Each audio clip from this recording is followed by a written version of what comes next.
Bonjour à tous, merci d'être là et bienvenue à mon talk. Donc, je suis ravi aujourd'hui d'être parmi vous et de vous parler des enjeux de light tracking et de la réalité virtuelle. Alors tout d'abord, bienvenue. Je vais faire déjà une rapide introduction de qui je suis, d'où je viens. Donc, je suis fondateur et directeur de la société Gaze Intelligence. Donc, Gaze Intelligence est une société spécialisée dans la distribution et le développement de solutions pour les études comportementales. Et le eye tracking en fait partie à part entière. Donc, on accompagne aussi nos clients dans le développement de nouvelles applications à base d'eye tracking et dans les études eye tracking. Alors, je suis aussi fondateur de l'Académie eye tracking de Paris, qui regroupe un groupe d'experts, de scientifiques, experts en eye tracking dans différents domaines, qui peut être dans la réalité virtuelle, le marketing research, la psychologie cognitive, le sport, les performances. Tous ces domaines sont tracés, traqués dans l'académie. Ensuite, j'ai été responsable commercial chez une société qui s'appelle Sensomotoric Instruments. C'est une société allemande qui était market leader dans le développement de solutions eye tracking. Alors, avant de commencer dans le vif du sujet, ce que je vais faire, je vais déjà partager avec vous des événements remarquables, des acquisitions de sociétés qui ont été faites récemment. Donc, en 2016, Google rachète une société à Influence, une start-up aux États-Unis. Oculus, Facebook, rachète une société aussi danoise qui s'appelle The Eye Tribe. Et en juillet 2017, Apple qui met la main sur la société Sensomotoric. Donc le point commun entre ces trois sociétés, vous l'avez deviné, c'est le eye tracking. Alors on peut se poser la question, donc pourquoi ces sociétés, Google, Facebook, Apple, ont autant d'intérêt pour l'eye tracking et pourquoi ils investissent autant d'argent sur l'eye tracking. Alors, je vais commencer aussi à introduire un peu la technologie. Pour ceux qui ne connaissent pas, qu'est-ce que l'eye tracking? Donc l'eye tracking à la base, ce que vous connaissez, je pense, ce qui est le plus connu, c'est sur un écran. Donc on vient analyser, en fait ça a été très utilisé pour évaluer les sites internet, pour les publicités. Donc à travers une caméra, on vient mesurer la position de l'œil et à travers un calcul, on vient calculer la position du regard.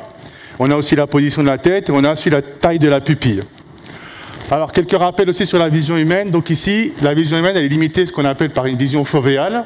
D'accord, c'est la partie nette qu'on puisse observer sur son pouce. Donc à 1 mètre, vous avez à peu près, c'est 1 degré. Ensuite, vous avez la vision parafovéale et périphérique. Donc ça, c'est vraiment des limitations de la vision humaine qui font qu'aujourd'hui, on ne peut pas voir tout sur une vidéo. Alors une étude du professeur Yarbus qui a été très intéressante, c'est une très vieille étude. Alors le professeur Yarbus, il a mis en fait des sujets devant une peinture. Donc ici, la peinture, c'est la même, sauf qu'il a remarqué que le chemin, donc ici ce que vous voyez, c'est les tracés visuels, étaient différents pour chaque sujet. Donc il s'est posé la question, pour quelles raisons? Et en fait, les raisons sont très simples.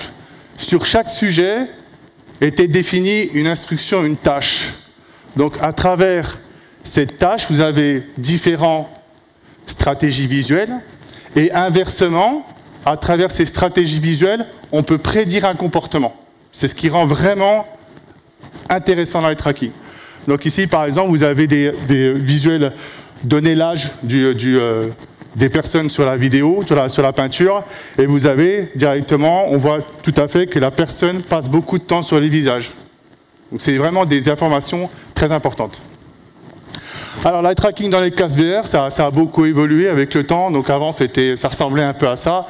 Le eye tracking, il faut savoir, c'était réservé uniquement à des chercheurs, à des scientifiques. Et aujourd'hui, ça a beaucoup évolué. Donc, il y a des sociétés déjà qui proposent le eye tracking. Vous avez des sociétés comme Varjo, HTC ou Pupillab. Pupillab, c'est une société qui propose uniquement du eye tracking à intégrer dans les casques. Donc, vous pouvez acheter un kit et l'intégrer directement dans le casque. Donc, nous, on propose aussi ce type de solution. Alors, qu'est-ce qui se passe aujourd'hui? Avant vraiment de comprendre aussi l'intérêt du eye tracking, on va se poser la question des différences remarquables entre un débutant, un novice et un expert. Alors, vous allez comprendre rapidement où je veux en venir. Ici, entre un novice et un expert, je prends un exemple, par exemple, un jeu d'échecs. Donc ce que vous voyez, un expert et un beginner, un novice, n'a pas du tout la même exploration visuelle. Donc bien évidemment ici c'est uniquement une personne, mais si on reproduisait cette expérience avec plusieurs personnes, on verrait que c'est très similaire. Ce qui est très intéressant ici, c'est qu'on peut identifier.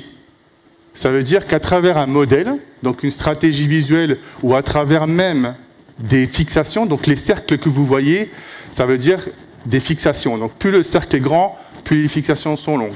Donc vous voyez par exemple, un novice a plus de fixations, donc il passe plus de temps à faire de la prise d'information. Alors aussi pareil, entre un bon étudiant et un mauvais étudiant, on voit aussi des différences notables, et c'est très intéressant de pouvoir identifier ces différences. Alors là aussi c'est très intéressant, c'est un autre cas d'usage, donc c'est en production, entre un expert et un novice, donc je vous laisse regarder, et je vous pose la question, qui pense que le violet est un novice? Levez la main. Ok. Qui pense que le que le violet est un expert? Ok. Alors, ici, le vert, c'est l'expert. Alors pourquoi? C'est très simple. On voit les fixations, déjà les fixations sont plus petites, c'est-à-dire que la personne déjà a beaucoup d'expérience et passe beaucoup moins de temps, donc la prise d'information est rapide, alors que le violet, il passe beaucoup plus de temps à faire de la prise d'information et vous pouvez voir, il est aussi beaucoup plus dispersé. Donc pareil ici, on peut identifier un novice et un expert à travers un tracé visuel, ce qui rend très intéressant après pour de nombreuses applications derrière. Autre chose aussi, donc entre l'exploration visuelle d'un autiste et d'un non-autiste.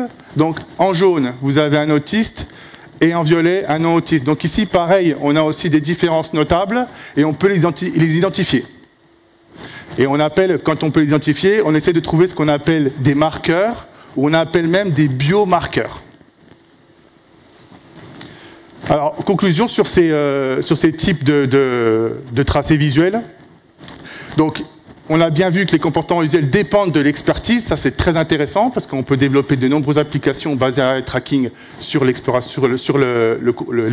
l'expertise. Vous pouvez aussi donc identifier les événements et vous pouvez aussi définir des marqueurs et ces marqueurs donc, vont vous permettre de développer des modèles et les intégrer dans l'intelligence artificielle. Alors j'avais une vidéo ici, donc je pense qu'elle ne va pas tourner malheureusement, donc tout était OK avant, donc j'ai un manque de chance pour moi. Donc ici vous avez le cas le plus connu en fait en VR, qui a été le rendu fovéal et qui a rendu vraiment l'eye tracking populaire et très fort dans la réalité virtuelle. Ici en fait le rendu fovéal, c'est qu'on vient en fait adapter donc la haute résolution sur la vision fovéale du porteur du sujet. Et on vient justement économiser toutes les ressources, donc avec ce type de technique, on vient économiser 70% du GPU. Donc 70% de GPU de sauvé, on peut faire énormément de choses avec les 70% sauvés pour par exemple améliorer l'immersion. Donc on peut très bien améliorer l'immersion en sauvant et avec de l'eye tracking. Autre cas d'usage aussi connu, qui est la formation des pilotes. Donc vous pouvez faire du contrôle visuel. Très simplement, pendant une formation, vous pouvez vraiment checker si les pilotes ont respecté les consignes pendant la formation et évaluer les formations. Ça, c'est très intéressant aussi. Donc ça permet aussi de plus de performance, plus de sécurité. Ensuite, un très gros enjeu qui est l'assistance et l'apprentissage à la formation. Donc ici, on peut, comme vous avez compris, évaluer un niveau d'expertise. On peut très bien aussi assister une personne pendant une formation ou évaluer son niveau d'expertise. Ça, c'est très intéressant. Bien évidemment, à travers de modèles. Il faut bien évidemment établir les modèles et après faire une intelligence artificielle et après pouvoir définir un niveau d'expertise. Donc on peut aussi détecter bien évidemment aussi le manque de compréhension. Donc ça, c'est très intéressant. Et aussi les apprenants en difficulté. Donc l'eye tracking vous dit toutes ces informations-là. Alors aussi un très grand enjeu, c'est aussi dans tout ce qui est gaming. Donc vous pouvez aussi dans le gaming améliorer considérablement l'immersion. Alors vous pouvez déjà dans un premier temps améliorer les interactions. Donc vous pouvez très bien avec le regard en combinant avec un bouton faire une sélection dans un jeu ou dans un environnement virtuel. Vous pouvez aussi faire de la détection du manque de prise d'information, c'est-à-dire dans un jeu par exemple de guerre, le joueur qui ne consulte pas assez souvent ses munitions, on va lui rappeler qu'il faut consulter. Donc on va illuminer ses munitions parce qu'on a détecté qu'il ne l'avait pas regardé, et donc on va améliorer les performances d'un joueur. On peut aussi, dans le même style, évaluer les performances des joueurs et adapter un jeu aux paramètres, à l'expérience du joueur, pour rendre le jeu plus excitant et pour améliorer aussi les performances. Donc, on peut détecter aussi un jeu trop facile pour le joueur et adapter le jeu. Alors aussi dans la rééducation, il y a aussi beaucoup de choses qui sont faites dans la rééducation. Donc on peut par exemple entraîner, donc ça vous connaissez déjà en réalité virtuelle, on peut rééduquer les gens, entraîner, habituer pour avoir des meilleures performances, et l'eye tracking va vous permettre ici d'évaluer un peu leurs performances. Donc on va par exemple les guider à regarder par exemple leur phobie, et on va évaluer les performances au fur et à mesure. Donc pour les thérapies aussi, on utilise le eye tracking pour des évaluations. Et ensuite pour le trouble aussi de l'équilibre, donc étant donné que le vestibule et tout ce qui est oreille interne est connecté avec bien évidemment la vision, vous avez aussi la possibilité d'évaluer aussi les troubles de l'équilibre avec le eye tracking. Les enjeux bien évidemment c'est l'amélioration de la santé avec des méthodes d'entraînement en VR, incluant l'eye tracking, et bien sûr sans passer par des médicaments. Et les résultats sont très très prometteurs. Alors aussi, ce qui est très très intéressant et fascinant avec l'eye tracking, c'est que vous pouvez aussi, je parlais de biomarqueurs, d'accord ? Les biomarqueurs, vous pouvez les attacher à une expertise, mais vous pouvez les attacher aussi à une maladie, donc les maladies neurodégénératives. Donc ici, le TDAH, qui est le trouble du déficit de l'attention, donc que beaucoup de gens connaissent et beaucoup d'enfants sont atteints de ce trouble.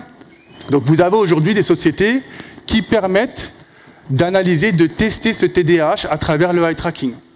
Ils vous donnent un rapport de test et ils vous disent si vous êtes atteint. Donc subjectif, c'est pas objectif, c'est vraiment des biomarqueurs, donc des chercheurs, et qui ont développé une solution vraiment fiable pour la détection du TDAH. Pareil pour Alzheimer, donc des chercheurs, c'est au niveau recherche, ont détecté des biomarqueurs qui permettent de le faire.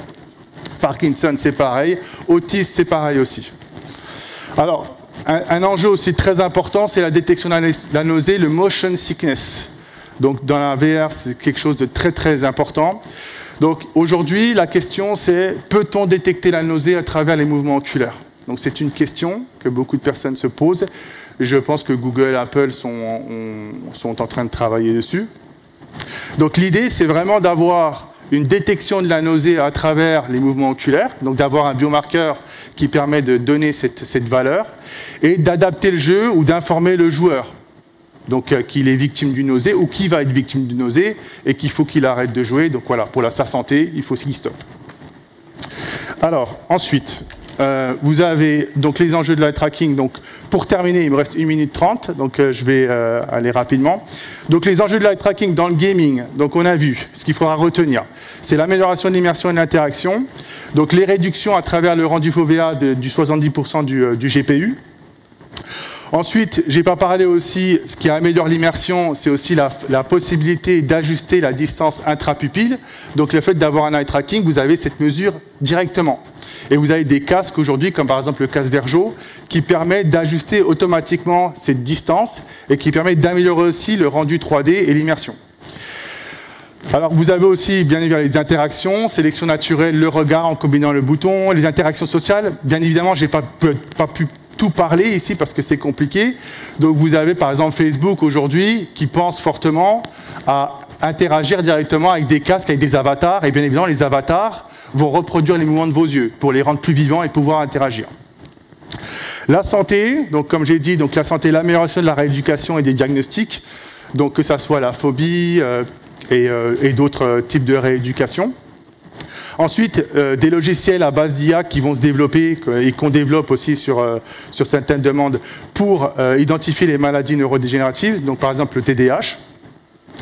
Et aussi un très grand enjeu dans la formation et l'apprentissage pour l'amélioration, l'évaluation des formations et l'évaluation du niveau d'expertise des apprenants. Voilà, merci pour votre attention. Désolé pour... Ouais, merci.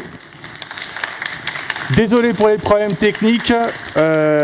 Tout était OK quand on a lancé, juste avant. Donc, je ne sais pas pourquoi les vidéos ne sont pas lancées. C'est le manque de chance. Donc, merci à vous. Je suis ravi d'échanger avec vous. Si vous avez des projets, des questions, je serai au-dessus sur la conférence. Donc, avec plaisir pour échanger avec vous. Merci.